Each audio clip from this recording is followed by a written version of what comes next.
professor Pedro Rezende vai falar hoje sobre liberdade vigiada, novos arranjos tecnológicos de comando e controle. Bem, pretendo falar desses 3 temas ao longo da minha apresentação. Achei muito interessante a proposta de apresentação da temática do evento e procurei seguir como roteiro da preparação dessa apresentação. Vamos começar então falando de alguns paradoxos que surgem nessa era que estamos vivendo, para nesse contexto apresentar a apropriação tecnológica como instrumento de exercício do poder político em nossa sociedade contemporânea e finalmente encerrarmos com algumas reflexões. Bem, eu gostaria que vocês, que podem acompanhar em inglês, se localizar nessa afirmação. Alguém aqui sabe quem é Richard Quirk? Muito bem, então já estamos começando bem. Digo isso porque no final dos próximos slides eu vou apresentar a vocês. Mas essa frase dele está numa publicação e a mensagem que ele traz nessa frase nos convida a refletir se nós concordamos ou não com ela. E importante para concordar ou não com ela depende do que a gente entende do contexto, porque ele está dizendo o seguinte: em realidade, todos nós temos um volante, um pedal de acelerador e de freio, e nossas ações e decisões vão fazer a história. Quem são esses todos a que ele se refere? Bem, esse é o primeiro paradoxo que eu trago para vocês, que eu chamo de paradoxo do humanismo teológico, que acredita que o homem é senhor da sua história. Muito bem. Se é verdade isso, precisamos entender o que ele quer dizer por todos nós. Quem está no ônibus dele, que provavelmente ele imagina que tem uma direção para todo mundo. A metáfora não é muito rica porque vocês percebem que se cada direção, pedal de freio e acelerador, pudesse de fato dirigir o ônibus da história, a menos que houvesse concordância nos movimentos, né, o ônibus não teria rumo definido. Então, algumas dessas direções e pedais a que ele se refere com essa metáfora, né, parecem ou devem ser de brincadeira para que a metáfora funcione. Ou seja, estão dispostos para alguns que acham que estão comandando a história, mas alguma dessas direções e pedais são quem de fato está dirigindo o ônibus da história. E então, afinal, quem é Richard Quirk? Ele é diretor da divisão de inteligência de sinais da National Security Agency. Então agora tudo se encaixa. Ele quer adestrar sua massa de manobra, seus comandados, para que pensem que estão fazendo história, enquanto estão seguindo algum programa, algum roteiro de instrumentalizar o poder através das atividades de inteligência, sobre a qual nós vamos nos debruçar um pouco mais em detalhes na minha apresentação. O fato de que ele estava se dirigindo apenas aos seus comandados fica claro quando você examina como é que essa citação chegou até nós, como é que eu pude conhecê-la e apropriar-me dela para essa apresentação. Foi um dos documentos vazados por Snowden que trouxe essa declaração de Richard Quirk, uma publicação interna de cunho secreto da divisão de inteligência de sinais, que é a divisão da NSE que trabalha com tecnologia, com vigilantismo operacional. Ok? Bem, as citações estão aí. E por que é importante a gente começar por aqui? Porque se você quiser tomar posição em relação a essa afirmação dele, seja porque você pretende algum dia fazer parte dessa força-tarefa que se dedica a exercer o vigilantismo global, tendo dominado o conhecimento tecnológico suficiente para isso, como é que você se colocaria? Caso você entenda que sim, o homem é senhor da história e é através da cooperação e da convergência de interesses que o homem é capaz de se apropriar do seu próprio destino, né?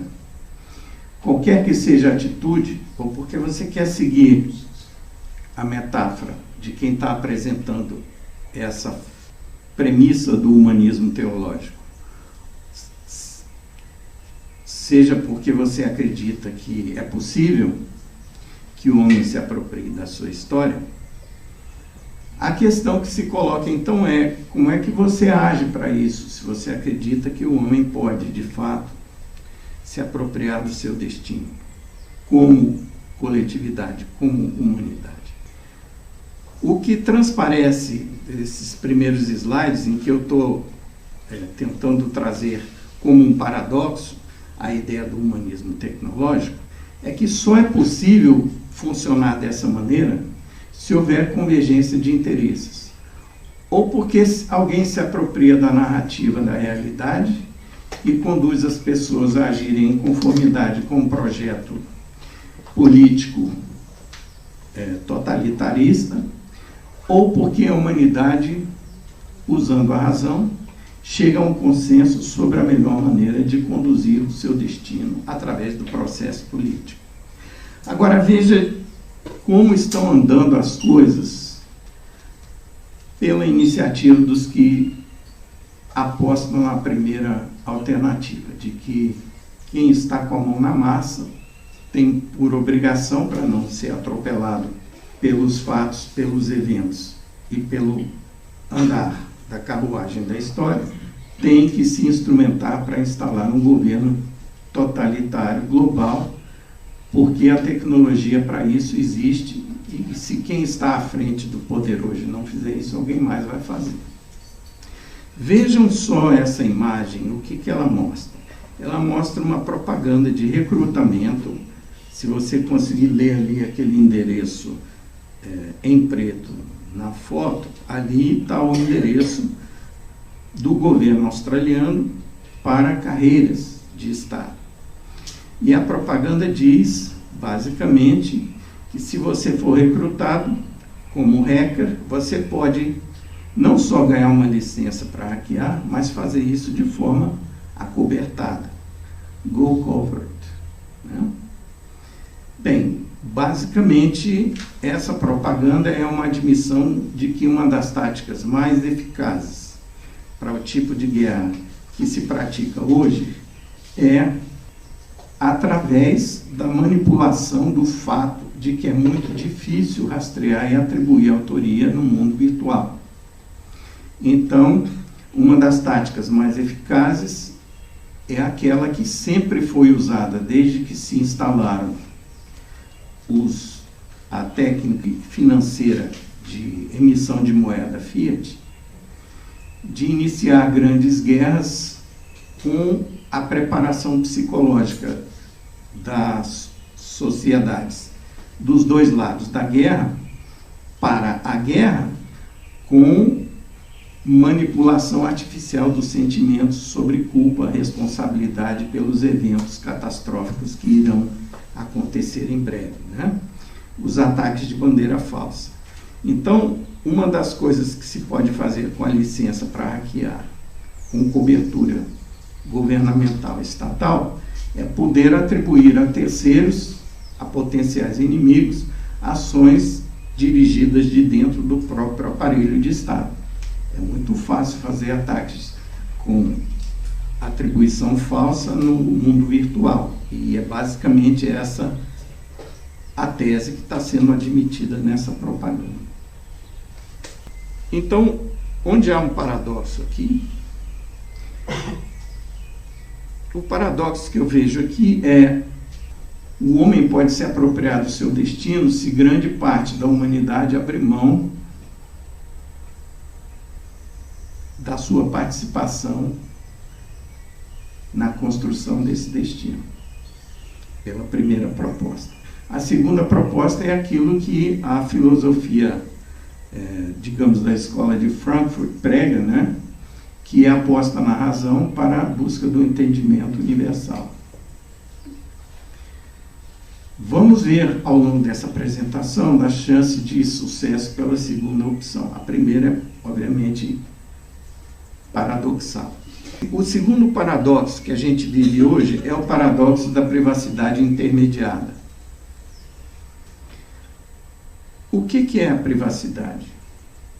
Como professor na área de segurança, eu passei muito tempo procurando uma boa definição. E a melhor definição que eu encontrei foi a de um pesquisador na Universidade da Austrália, Roger Clark, que descreve a privacidade como a capacidade de se exercer os papéis sociais de forma autônoma ou livre.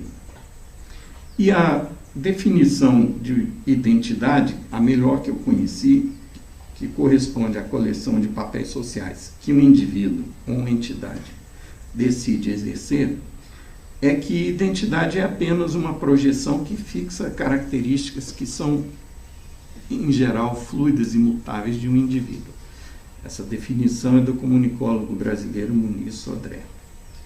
Então, eu, por exemplo, tenho um papel de ativista, de professor universitário, de pai, de membro da minha igreja, e na medida em que eu consigo separar esses papéis, na maneira que me convém, né, eu exerço meu direito à privacidade. Então, com a informatização das práticas sociais, surge a seguinte ilusão de que podemos separar nossos papéis sociais, melhor ainda, ou mais ainda, usando as tecnologias digitais intermediadoras da comunicação humana, que amplifica enormemente a nossa capacidade comunicativa. Né? Não preciso entrar em detalhes para explicar por quê. Então, a ilusão que se tem é que, como a comunicação digitalmente intermediada ela distancia o ser de carne e osso de seus papéis, porque você fica atrás de um teclado, de uma tela, e pode inventar uma série de coisas sobre, né, o seu ser de carne e osso, enquanto você representa algum papel de forma digitalmente intermediada. Isso cria a ilusão de que você pode melhor administrar esses papéis. Mas o que fica oculto de quem cria essa ilusão, a partir de uma outra ilusão de que a tecnologia é neutra ou digamos, transparente ou é invisível, o que se tem nessa situação é o empoderamento dos intermediadores tecnológicos que possibilitam essa comunicação mais globalizada e mais virtualizada, né, de poder reconstituir os papéis sociais a partir da capacidade de intermediação, o que eu chamo de o poder de agregar os papéis sociais. E é isso que se vende com serviços gratuitos hoje. Quando o serviço de comunicação digital é gratuito, onde está a mercadoria? A mercadoria é você. Então, essa ilusão é perigosa porque, se você pensar em um outro aspecto da privacidade, que é a manifestação semiológica do instinto de autopreservação, que é a abordagem de um ex-aluno meu, que era cônsul da Polônia, e agora voltou para a Polônia, economista e psicólogo de formação, né? Essa ilusão é perigosa porque ela cria a sensação de que o indivíduo tem autonomia para exercer seus papéis sociais, quando, na verdade, ele está instrumentando o controle desses papéis para quem intermedia a comunicação digital, através da qual ele exerce seus papéis sociais. Parece que a sociedade americana está finalmente caindo na real em relação ao papel, por exemplo, dos instrumentos de busca na internet. Estão percebendo que os algoritmos de ranqueamento de hits, de sites, que são listados por motores de busca como Google, Yahoo, etc., né, não são neutros, como até então parecia. Eles têm uma agenda política também, eles podem ter. E com o acordo que os e-mails sendo divulgados pelo Wikileaks sobre a campanha do Partido Democrata e a empresa Google para prejudicar a campanha do concorrente e limpar, lavar com omo, né, branquear as notícias sobre golpes baixos e jogo sujo da campanha democrata, né, os americanos estão finalmente se dando conta de que o resultado de busca de um motor como o Google não é um reflexo da realidade. É um filtro para o que está acontecendo no mundo digital, que passa pelos interesses da empresa que oferece aquele serviço.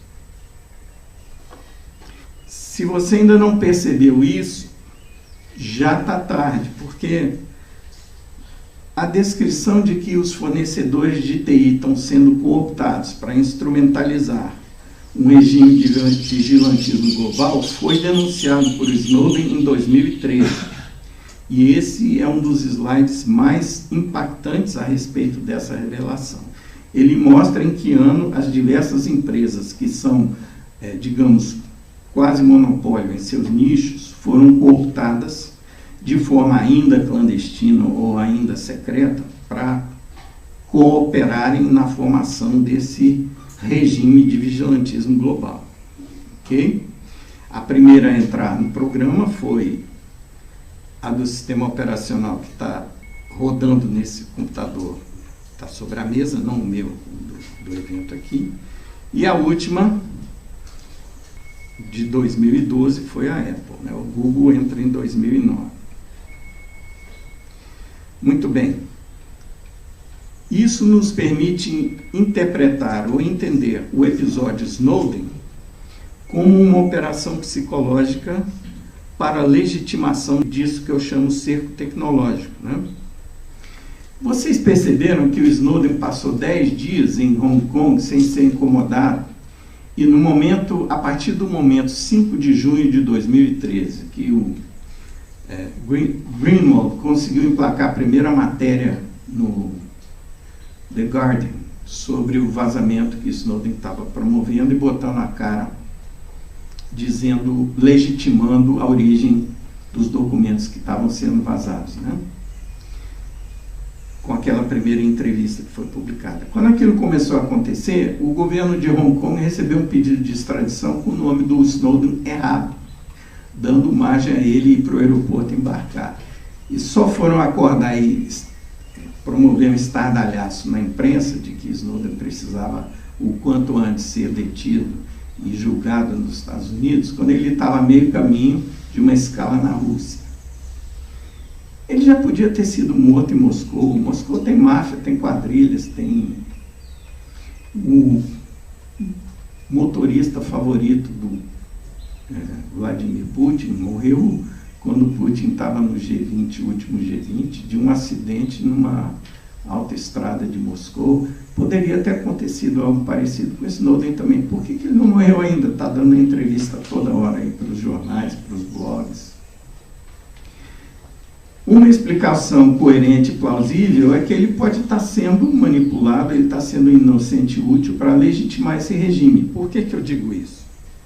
Porque mais para frente eu vou mostrar essa cooptação dos fornecedores de tecnologia para cooperarem com a formação de um regime de vigilantismo global Depois do episódio Snowden, de julho de 2013, começou a se tornar explícita, não mais clandestina ou sorrateira, né?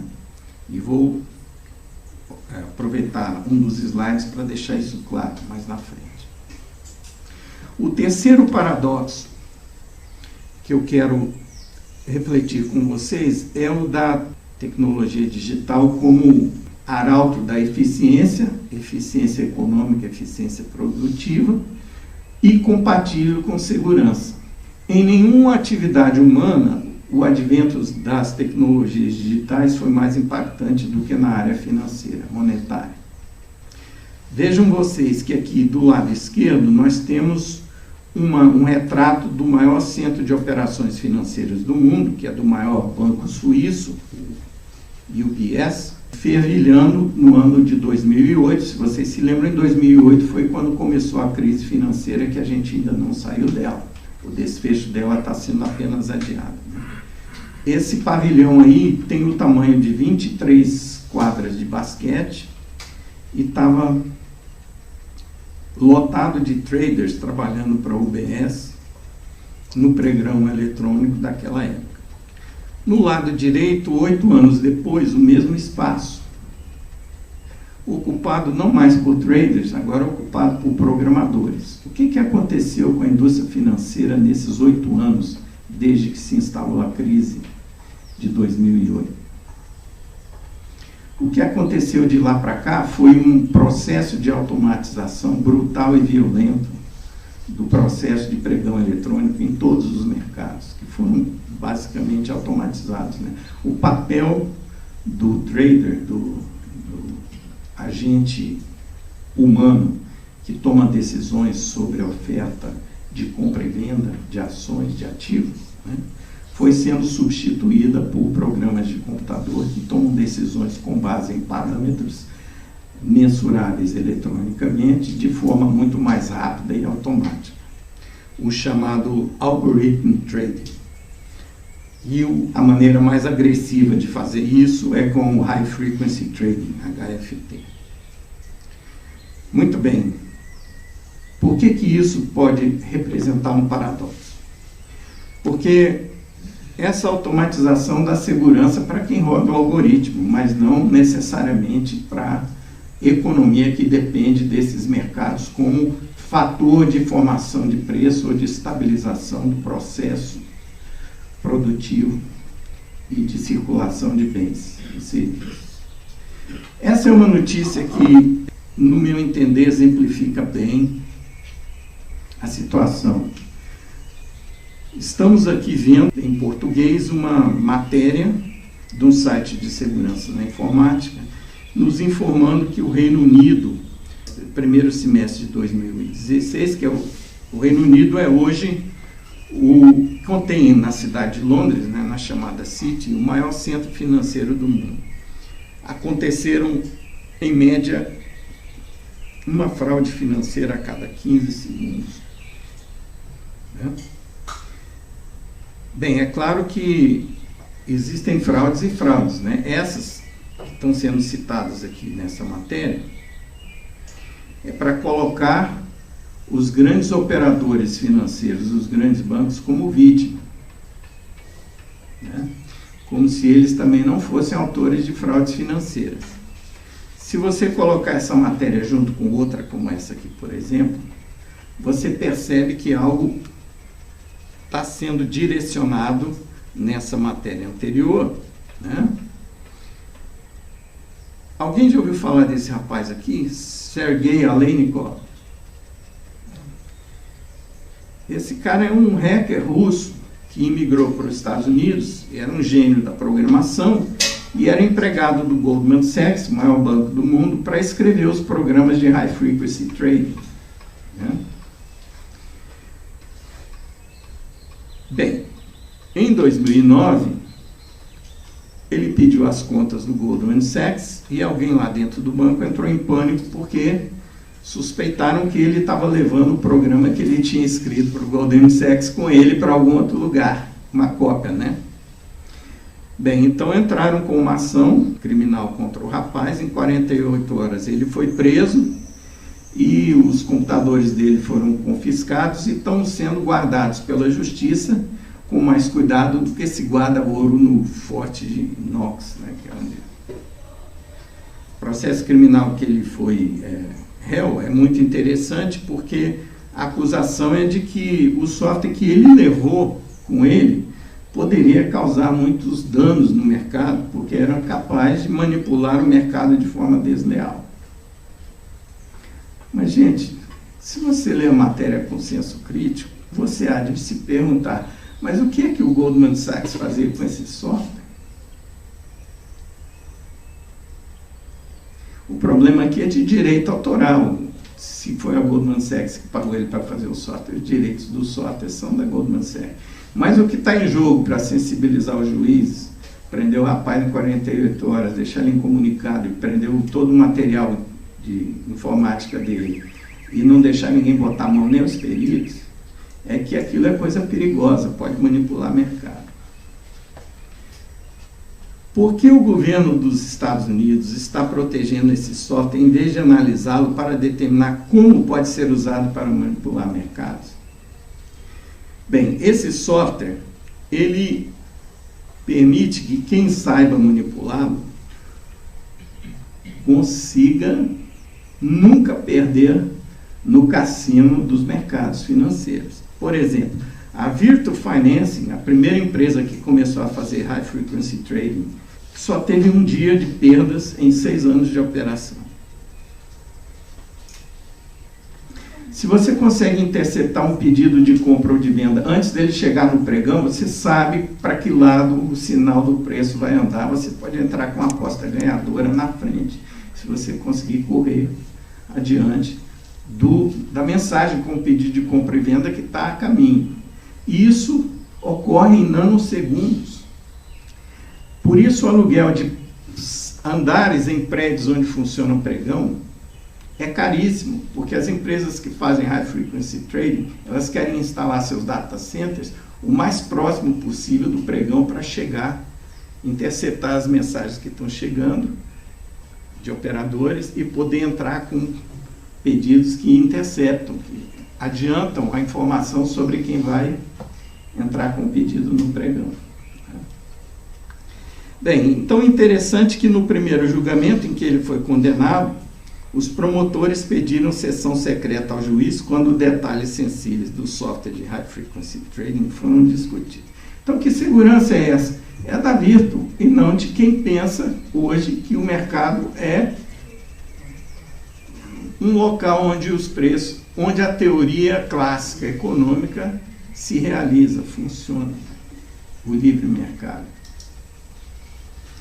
Bem, uma das consequências de se poder manipular mercados de forma desleal acaba aparecendo em métricas como, por exemplo, preço dos ativos em metal, petróleo, ouro, que podem ser manipulados com derivativos e high frequency trading ad infinito.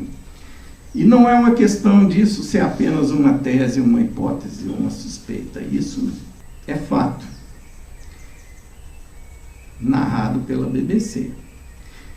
Você acredita que a BBC poderia citar uma matéria em que a palavra conspiração não aparece de forma derogatória?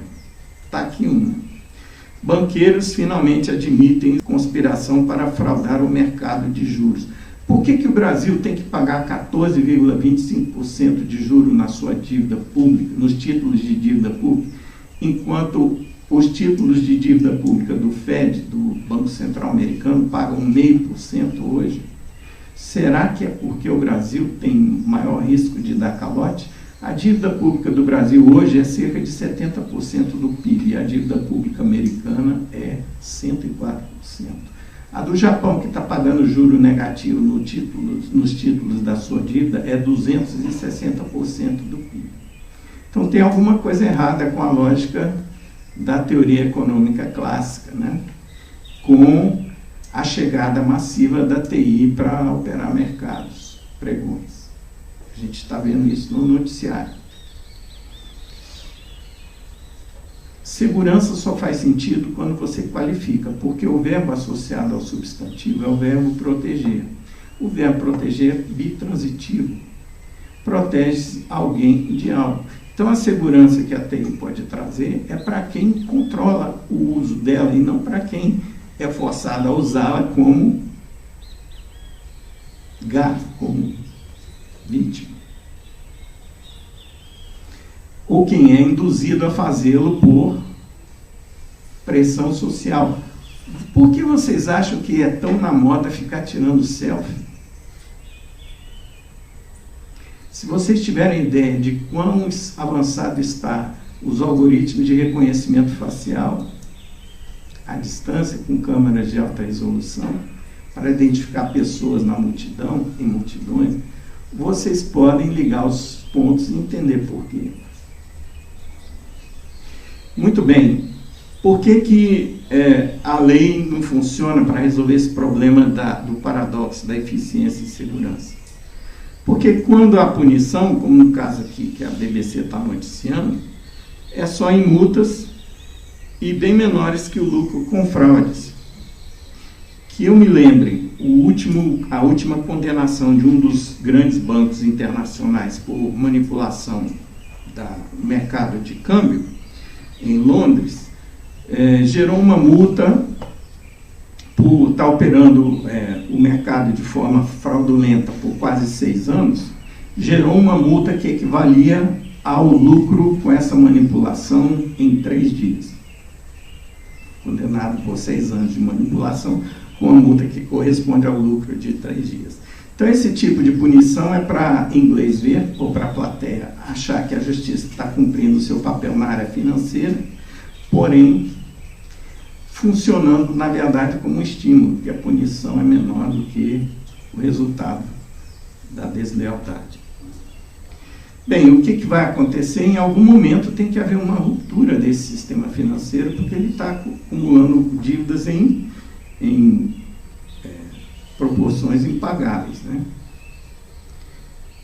Quem conhece um pouco de economia sabe que a ciranda dos derivativos, que são apostas sobre valores futuros de ativos, né, não tem como ser desmontada sem um colapso, pela quantidade de os valores envolvidos, né? São quase 1,5 quatrilhão de dólares nominais, coisa que o planeta levaria séculos para produzir. Bem, e o Brasil nessa? Eu já dei uma pincelada, né? Mas para deixar claro que não é especulação minha, é fato, está aqui uma notícia da Bloomberg News de que uma das vítimas da manipulação dos mercados de câmbio é a moeda brasileira, junto com a Rússia, e por coincidência as moedas dos países que querem ter autonomia e independência em relação ao controle financeiro exercido através do Banco Mundial e do FMI, os BRICS. Muito bem, chega de paradoxo, né? Vamos para os arranjos tecnológicos. Para o exercício do poder, a tecnologia é mais eficaz se ela puder manipular fluxos, mercados e percepções. Sobre manipulação de mercados, eu mostrei alguma coisa na exposição de 3 paradoxos, correto? Bem, agora é hora de vermos como é feita a manipulação das percepções e dos fluxos de bens e os fluxos financeiros, né? Bem, como eu havia prometido, porque eu fui levado a concluir que o episódio Snowden, sabendo ele ou não, é um episódio de operação psicológica de bandeira falsa, onde, talvez sem ele mesmo saber, ele está sendo usado para ajudar a que uma transição ocorra entre um período em que esse vigilantismo era montado de maneira camuflada e agora ele passa a ser montado de maneira explícita, com a cooptação dos grandes fornecedores de tecnologia acontecendo às claras através de processo normativo.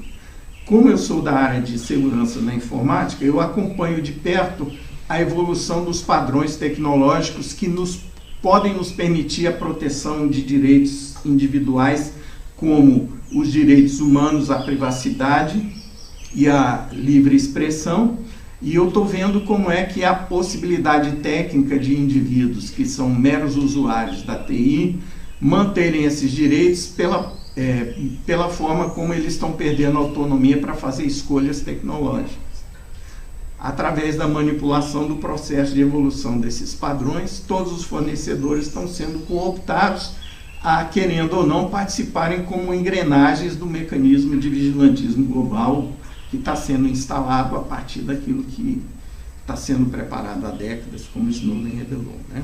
Então eu cito alguns padrões que estão sendo, como era antes, né? Antes havia o projeto PRISM, que era clandestino, ou pelo menos secreto. Depois descobriu-se que haviam portas de fundo bem disfarçadas em produtos que eram usados como padrão de fato, porque eram bem distribuídos, né? Participavam da montagem e informação de muitas aplicações que precisam de segurança digital, como é o caso do OpenSSL, né, para criptografia na internet, e as portas de fundo eram o Heartbleed, e também nos dispositivos de armazenamento, nos chips que controlam o funcionamento de HDs e pendrives, que a maior empresa de segurança digital do planeta, a Kaspersky, que é russa, descobriu que o mesmo pessoal que provavelmente, o mesmo pessoal que fez os Stuxnet conseguiu penetrar no processo de fabricação de chips que controlam o funcionamento de HDs e pendrives para inserir código malicioso que permite a penetração sorrateira nos dispositivos de armazenamento. Por quem conhece os comandos não documentados de controle, né, que são invisíveis para qualquer mecanismo que opera via sistema operacional. Qualquer software que você possa instalar de proteção não enxerga, não consegue ver o que está no microcódigo das controladoras de HD e pendrives, né? Então, o processo de cooptação dos fabricantes de TI para permitir o vigilantismo chegou ao nível de fabricação de hardware. Hoje, um dos instrumentos mais eficazes para instalação e propagação de código malicioso para portas de fundo são justamente os pendrives. E agora a gente sabe por quê, com o Equation Group. Mas isso foi antes do Snowden, foi descoberto depois, mas estava acontecendo antes, de forma sorrateira. Agora as coisas estão acontecendo às claras, como, por exemplo, o padrão para controle de direitos digitais na web, que é o padrão EME, que vai permitir aos fornecedores de conteúdo, basicamente Hollywood, né, a indústria do entretenimento, a mídia corporativa, a indústria de noticiário, né, que se fundiu com a indústria do divertimento, né, basicamente, de interceptar qualquer uso ponto a ponto e neutralizá-lo de criptografia na internet, com esse padrão EME. O Unlockable Bootloader, que pode inviabilizar o uso de software livre para sistemas operacionais ou para software básico.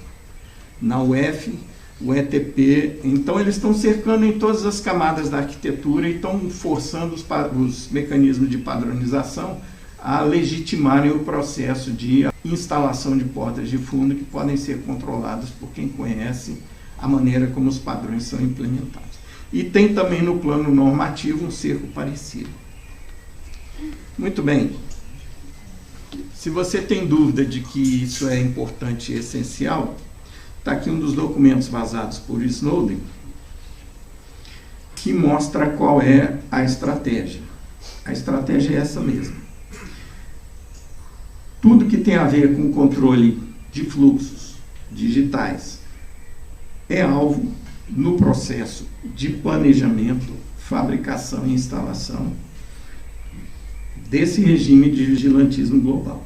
Então não deve ser à toa que esse documento foi vazado pelo Snowden, foi publicado e está aí disponível para eu poder citar nessa apresentação. 3 dos pontos que fazem parte do planejamento para esse quadriênio, daquela divisão que eu lhe mostrei uma fala do diretor dela no início da minha apresentação. Derrotar as práticas de segurança cibernética adversárias para obtermos os dados que precisamos de qualquer um, a qualquer momento, em qualquer lugar. Usando cooptação, usando inteligência humana, que é cooptação, né? ou usando influência econômica no mercado global de tecnologia de segurança digital, por meio de parceiros diretos e indiretos. Mas o que eles querem? Será que é só vigiar as pessoas? Bem, certamente isso é um dos objetivos de se buscar tanto controle do uso de TI, né, da arquitetura digital que faz parte da infraestrutura tecnológica da nossa sociedade, mas esse não é o principal motivo de quererem com tanta ganância controlar tudo. O principal motivo de quererem ter acesso a qualquer dado, a qualquer momento, em qualquer lugar, derrotando as práticas de segurança cibernética adversárias, é poderem inviabilizar a formação de uma infraestrutura de sistemas de pagamento alternativa àqueles que eles controlam. É a grande luta dos chineses e dos russos hoje. Né? Essa pesquisadora aqui é uma economista muito brilhante e sempre que eu posso, eu estou atrás do que ela diz. Ela já foi uma insider, ela era segundo escalão do Ministério de Habitação e Planejamento Urbano do governo Reagan, e ela se tornou uma inimiga do sistema porque ela não foi conivente com a corrupção que ela encontrou lá. Ela foi perseguida, hoje ela é uma ativista e uma analista econômica muito importante para o esforço anti-hegemônico da mídia alternativa. Né? Então ela diz que o cerne da guerra que se trava na internet é pela centralização do controle de sistemas e fluxos de pagamento. O colapso controlado do dólar e a ascensão de outra moeda para a reserva de valor e no comércio global dependem desse controle. Quem controlar as vias digitais, os backbones, cabos submarinos, canais satelitais, controlará a moeda global. Isso tem requerido cada vez mais violência. O melhor teórico que eu conheço para descrever como é que a TI está influenciando a maneira de se fazer guerra ele é relativamente jovem, mas é uma mente brilhante. Andrew Korybko, eu não sei se ele vive nos Estados Unidos, eu sei que ele é de origem russa, mas ele fala um inglês perfeito, fluente, e ele escreve em inglês. Uma obra muito importante que nos ajuda a entender como os arranjos tecnológicos estão redesenhando as estratégias de guerra hoje. Essa obra dele do ano passado, Hybrid Wars, An Adaptive Approach to Regime Change. Então, os próximos slides vão ter um resumo do que ele narra aí, do estudo dele. Né? Muita gente me pergunta, professor, essa história de ciberguerra existe, não existe? Uma das pessoas que me perguntou isso foi uma jornalista aqui do Instituto Humanitas, numa entrevista que fez comigo por ocasião do vazamento dos Panama Papers, né? E eu acredito que o motivo de eu estar aqui falando para vocês foi a entrevista que eu dei para ela, onde uma das perguntas era essa, né? Eu entendo que a guerra cibernética ela acontece na fronteira entre as guerras convencionais, como eram travadas antes do advento da tecnologia, massivamente, como acontece hoje na nossa sociedade, das tecnologias digitais, e a guerra híbrida. Então é essencial a gente entender o que se chama de guerra híbrida, né? O paradigma da ciberguerra, que é a parte comum ou interface entre a guerra convencional, que mata gente, destrói prédios, né, e infraestruturas físicas, e a guerra híbrida como é que a virtualização pode ser destrutível. Já eu explico melhor como é que eu chego a esse paradigma. Se você analisar o momento que a gente está vivendo pela teoria neoliberal, pela ótica neoliberal, pela ideologia neoliberal, é fácil perceber que estamos fechando mais um ciclo do capitalismo que, segundo Schumpeter, termina com um processo de destruição criativa. Com a destruição criativa, quando a dívida não pode mais ser paga, ela tem que ser zerada com uma guerra. E, geralmente, quem tem interesse em restartar um processo baseado em emissão de moeda sem lastro, financia os dois lados para estar por cima depois da destruição na reconstrução do processo econômico, né? Bem, então para isso é necessário que haja um desmonte do que existe de organização social e política hoje, sem perder o controle de como as sociedades estão se organizando. Esse é o desafio de quem quer manter o controle do poder político hoje no planeta. Como desmontar esse sistema que está aí e fazer a transição para um outro sem perder o controle do processo. Então, uma das componentes da guerra híbrida é esse desmonte dos estados, né? Para que seja colocado no lugar um regime político global que controle mais ainda o processo econômico e social das sociedades envolvidas, né? Eu achei muito interessante o convite para esse evento, porque ele introduziu um conceito que eu não conhecia e me pôs a pesquisar para saber se era uma novidade, mas é um termo que foi cunhado naquele documento e eu achei muito interessante porque me pareceu uma novidade conceitual e eu estou atribuindo aos organizadores desse evento esse batismo, né? Daquilo que eu vou apresentar para vocês como arranjos tecnológicos que em conjunto foi chamado naquele documento de tecnologia política. Eu acho que esse evento pode ser um marco do pensamento político contemporâneo com a introdução desse termo. Não encontrei nada na internet referente a esse termo sendo usado nesse sentido. Então eu vou usá-lo aqui e atribuir aos organizadores do evento. Ok? Não é só o processo de desmontar o que existe, é um processo de, ao fazer isso, montar uma nova ordem, que eles mesmos chamam de nova ordem mundial. Por que eu acredito que o paradigma da guerra híbrida como pode ser a digitalização destrutiva?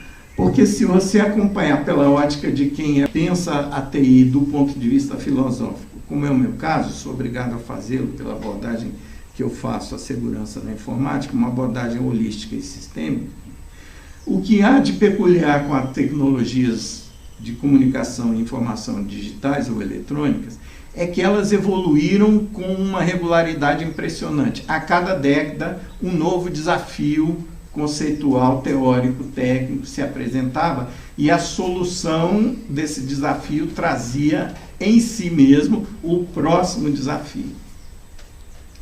Então, aqui listadas, né, essas etapas com os respectivos paradigmas que correspondem aos problemas conceituais a serem resolvidos.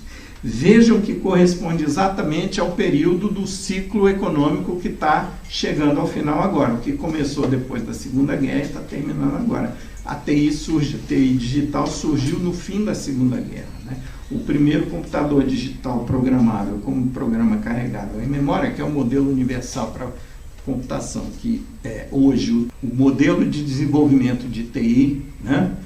Ele surge com a primeira máquina que provou o conceito, que funcionou com esse modelo, foi fabricado e funcionou com o modelo, foi o ENIAC em 1949.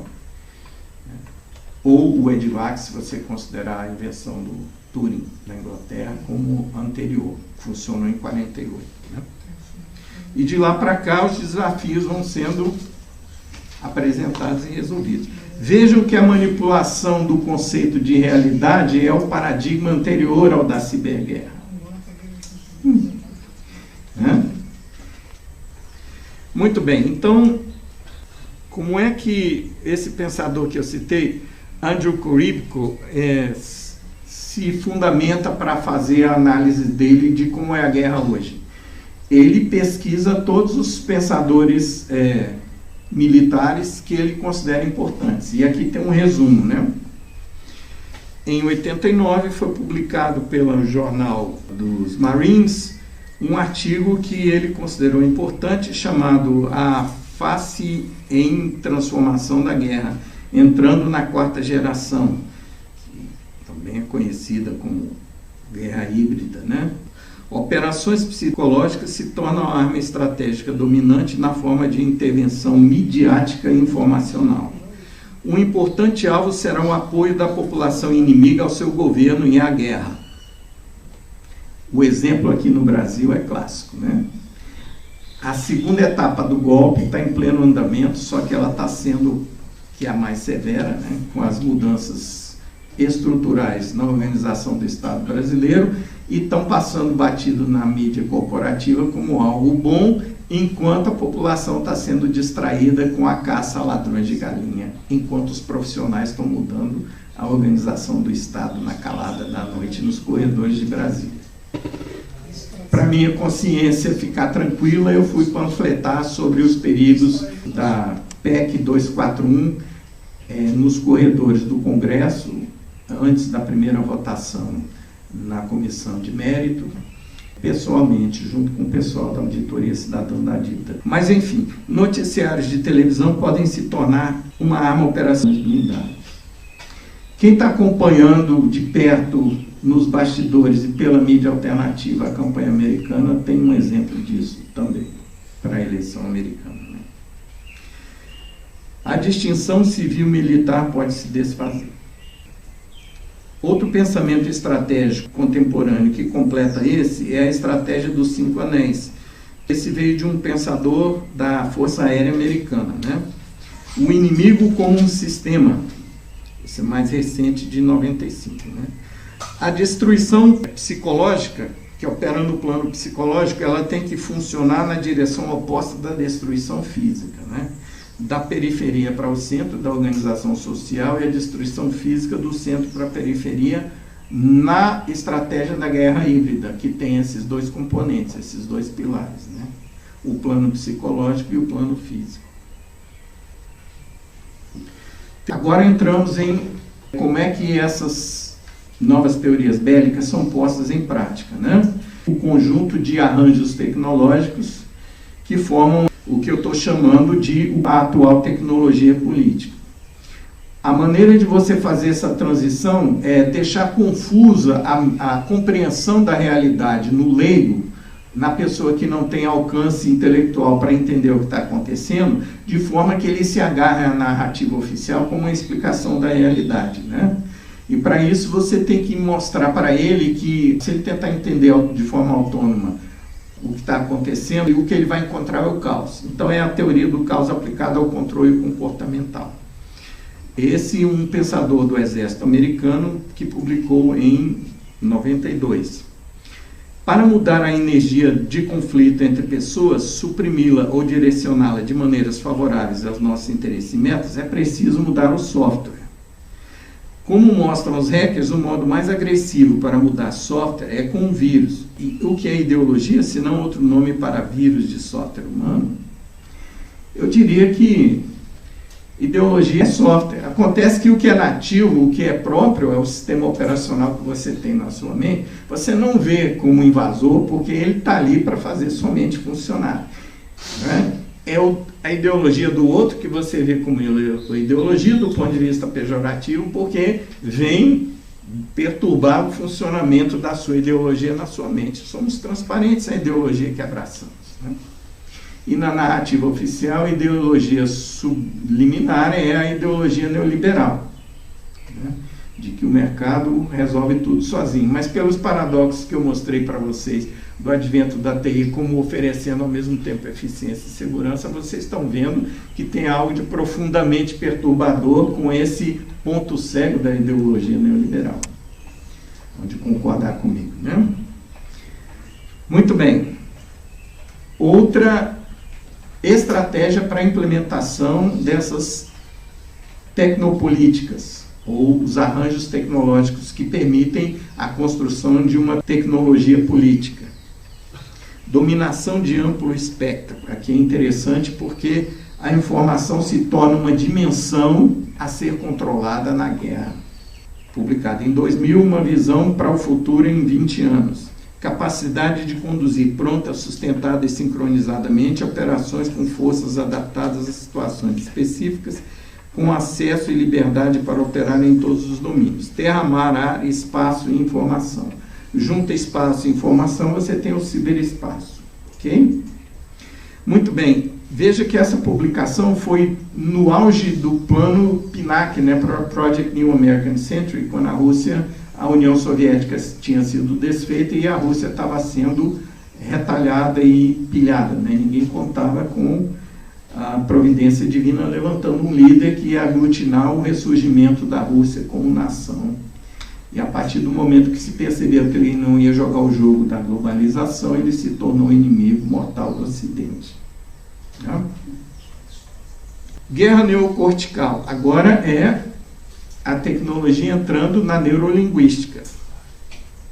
Esse já é anterior, é de uma corporação de pensadores que subsidiam o pensamento militar americano com o aporte da sociedade civil. Busca controlar ou mudar o comportamento dos organismos inimigos, mas sem destruí-los, influenciando a consciência, percepções e vontades dos agentes. Tenta delimitar o espaço cognitivo de suas lideranças a uma estreita ou desorientadora gama de avaliações e cálculos comportamentais. Influenciar líderes para não lutar ou para lutarem entre si é fundamental. Então vejam que nesse diagrama eu estou mostrando que o plano psicológico tem duas vertentes, a individual e a coletiva, né? Também da Rand Corporation, um conceito de guerra em rede. Essa é interessante porque ela sistematiza o pensamento sobre como as redes sociais podem ser usadas para instrumentar essas tecnologias políticas, né? Essas estratégias de controle do comportamento. Gerenciamento de percepção coletiva e engenharia do consentimento, internalizados, escaláveis de cadeias de comando para hubs. Hubs são redes que têm um ponto central, e malhas são redes que não têm centro. Então, as duas arquiteturas de redes são importantes em diferentes momentos e para diferentes etapas do processo de engenharia comportamental, né? Para que tudo isso funcione, é essencial que o tempo de resposta quem está por trás desses processos seja o menor possível e a acuidade, a granularidade com que indivíduos podem ser alvejados, manipulados, coagidos ou cooptados na sociedade tem um certo nível de precisão, né?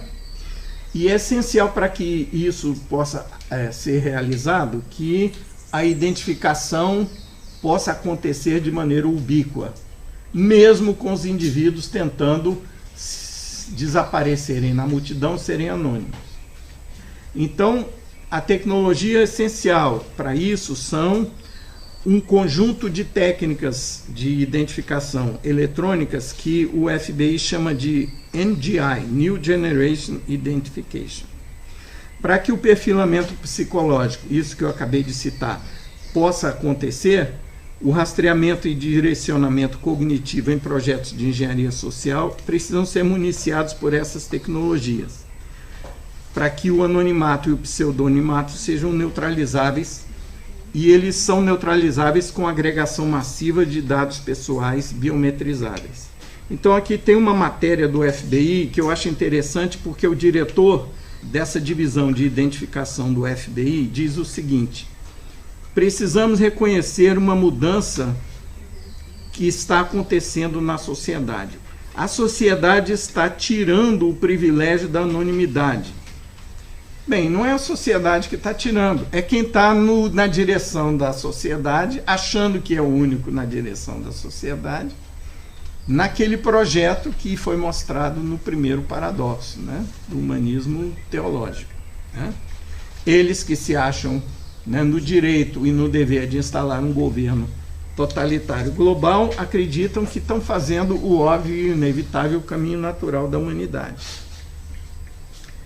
Então o discurso é esse: é inevitável, relaxe. E como é que isso pode ser usado? Aqui temos um exemplo. Alvos de drones, isso no Paquistão. Como é que você dobra ou usa o medo para controlar, implementar os projetos de engenharia do comportamento ou do consentimento. Alvos de drones selecionados sem identificação pessoal, apenas por padrão de comportamento minerado no vigilantismo, em situações onde a guerra não convencional ganha intensidade psicológica.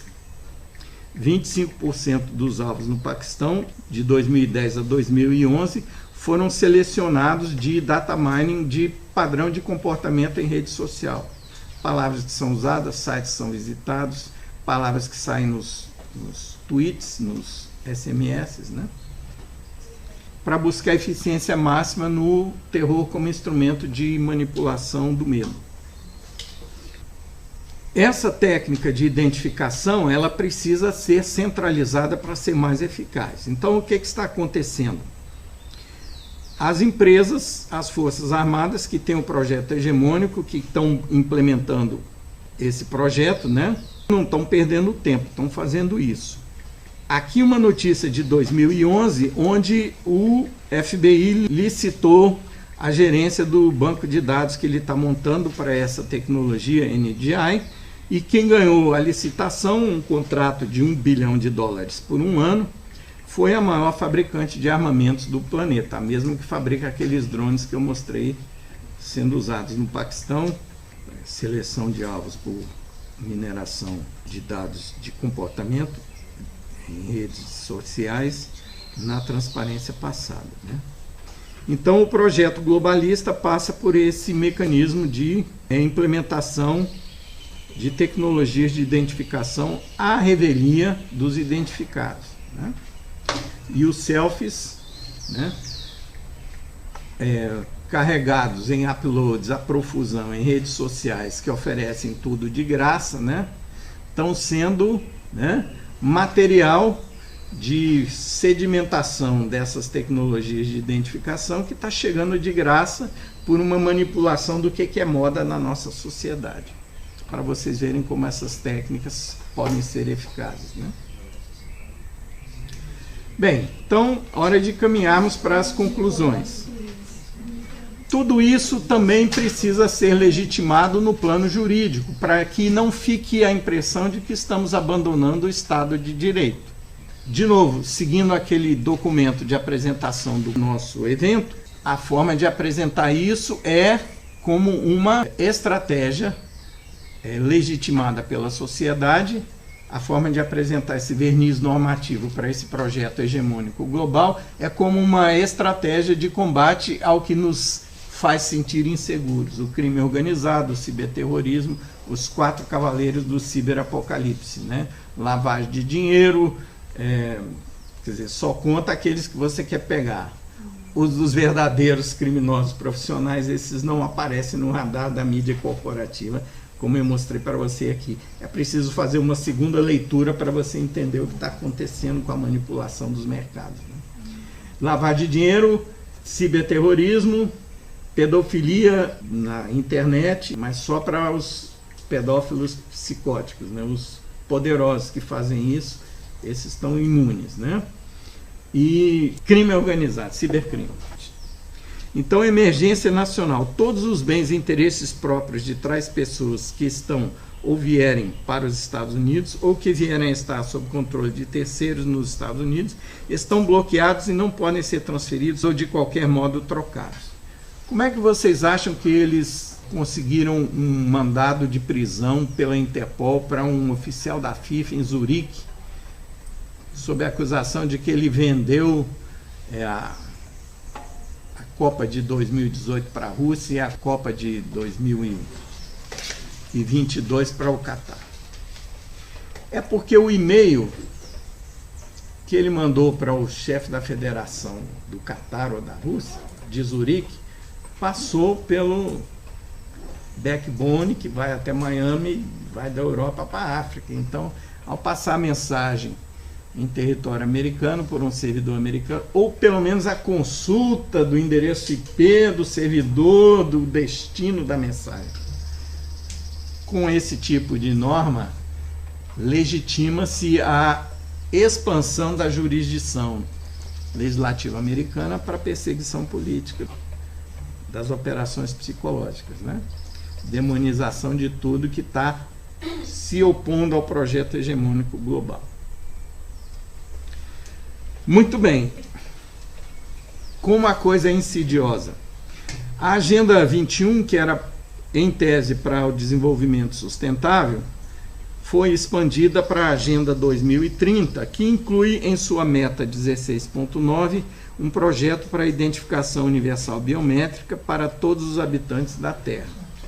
Já escolheram um fornecedor com uma base de dados centralizada que vai ser operada na Suíça, tem que combinar com a Martin Lockheed para eles trocarem dados quando for necessário, né? Começando pelos atuais refugiados de guerra. Eu estava ouvindo a apresentação aqui da professora sobre os desplaçados na Colômbia, né?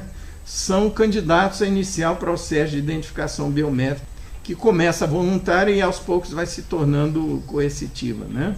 Porque esses têm a promessa de poderem receber ajuda se forem identificados, se não forem não vão ter nada. Então esses estão mais ou menos encantoados e encurralados para aceitarem esse projeto. Será que o sistema eleitoral brasileiro está nessa, não? Claro.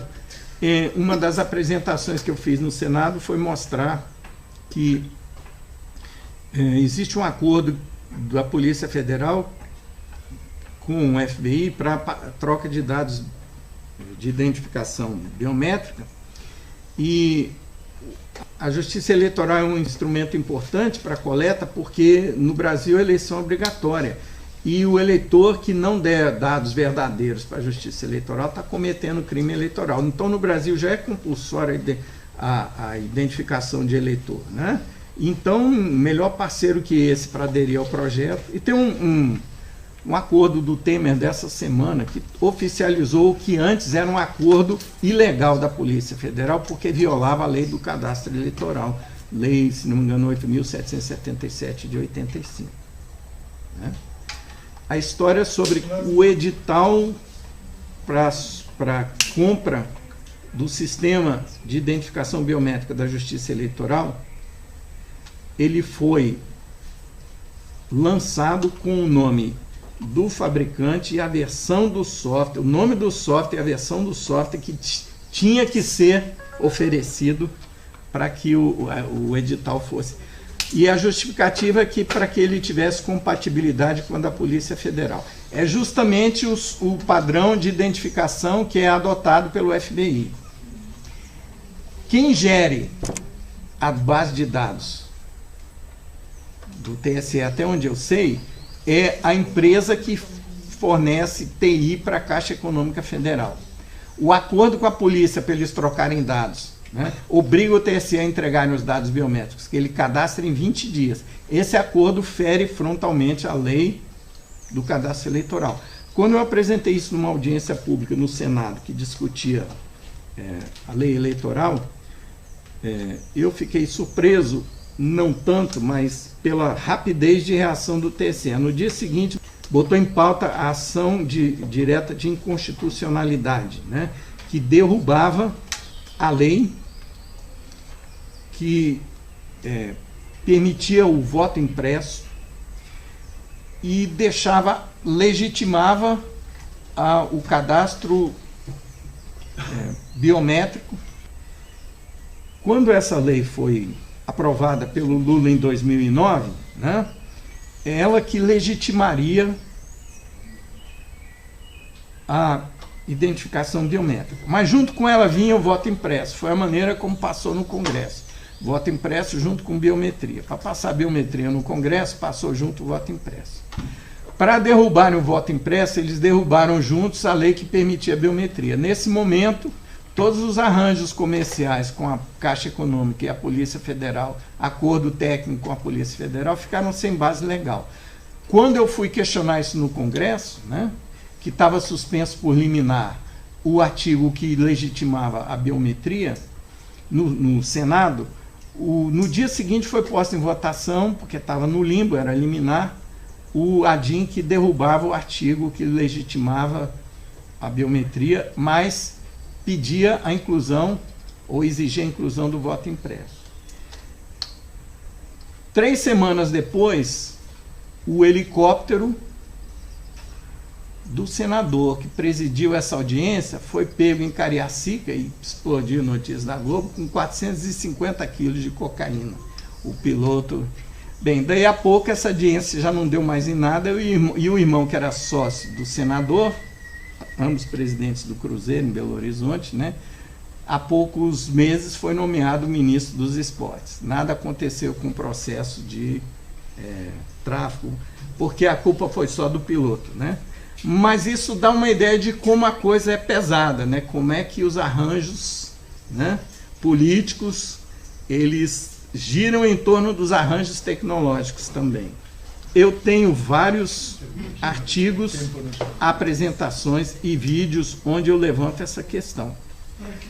O que eu entendo é que no Brasil esse processo de cooptação da sociedade para aceitar o NGI, a biometrização obrigatória de todo cidadão, veio através do processo de modernização do nosso sistema eleitoral. Ok? Mas isso seria assunto para um outro evento, porque aqui a gente quer terminar com essa, né? O fato é que os refugiados vão ser usados como, lá em Goiás, onde eu cresci, se fala do rufião, né? O boi que vai na frente, né? Para atiçar as vacas, para deixarem elas prontas para o cruzamento, com os touros que realmente vão inseminar. Então os refugiados vão servir de exemplo de que, como não, ninguém quer aceitar. Olha os benefícios que eles estão recebendo por terem aceitado a identificação. Né? Eles vão poder procurar emprego, vão poder ter abrigo, o Estado vai cuidar deles se eles se identificarem. Você também não quer se identificar? Agora, gente, isso não é novidade. Essa convergência de quem oferece tecnologia com quem busca organizar o poder na sociedade é uma estratégia de concentração de poder político já conhecida e testada. Quem é esse cara que está nessa foto aí? Supostamente é o diretor da NSA que foi incompetente o suficiente para deixar o Snowden fugir, ficar 10 dias em Hong Kong, né? Depois pegar o avião porque o pedido de extradição estava com o nome errado, então ele não merece continuar à frente da NSA, porque ele foi incompetente, então ele foi demitido. Sim, mas ele foi demitido para onde? Ele foi demitido para fundar uma empresa que vende agora assessoria para os bancos, porque ele conhece os canais no Congresso, então agora ele está fazendo o lobby pela formação de um novo Conselho de Guerra Híbrida, formado pela Casa Branca e os maiores bancos do mundo. Então ele está vendendo o lobby para os banqueiros no Congresso americano, né? Ganhando provavelmente bem mais do que ele ganhava na NSA. Essa proposta dele de que os bancos façam parte do Conselho de Guerra Híbrida, para que os bancos possam declarar a guerra cibernética, que é praticamente o que vão fazer com a Rússia, se o resultado das eleições em 2 semanas não saírem como eles querem, né? Está sendo proposto pelo ex-diretor da NSA. Consolidaria o que Mussolini definiu como fascismo, que é a aliança do grande capital com o grande Estado, o poder político que protege o grande capital, que instrumenta o poder político, né? Como forma de regime para o hegemon, para o governo global que se quer instalar assim, né? Então agora a última transparência é basicamente o que eu já disse, né?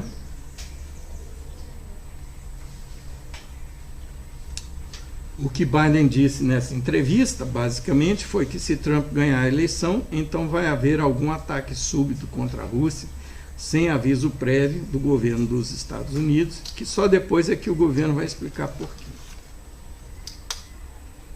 Bem, gente, isso parece pessimista, né? Esse quadro que eu pintei aqui. E nada novo, isso é uma reedição do que já aconteceu na história no fim da Segunda Guerra, quer dizer, antes, ao longo e depois da Segunda Guerra. Só que ainda havia uma divisão ideológica no fim da Segunda Guerra. Essa precisa ser superada segundo o projeto dos Illuminati, conforme descrito por Albert Pike em 1870 numa carta a Giuseppe Mazzini, na Itália. Os 2 dirigentes dos Illuminati, um na Europa e um nos Estados Unidos.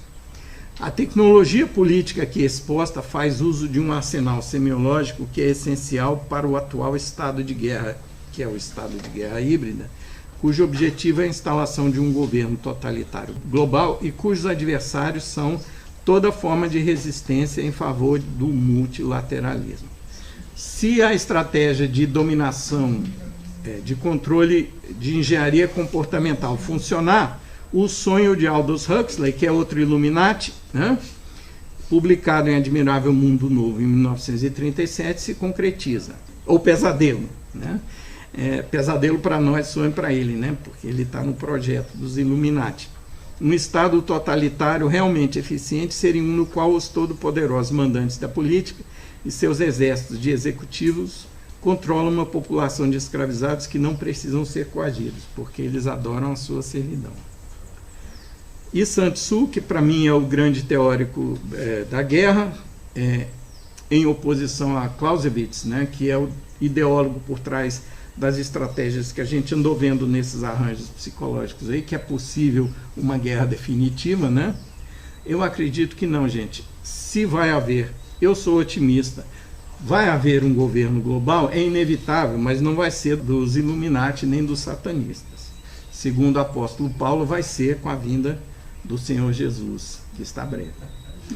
Muito obrigado por terem me ouvido.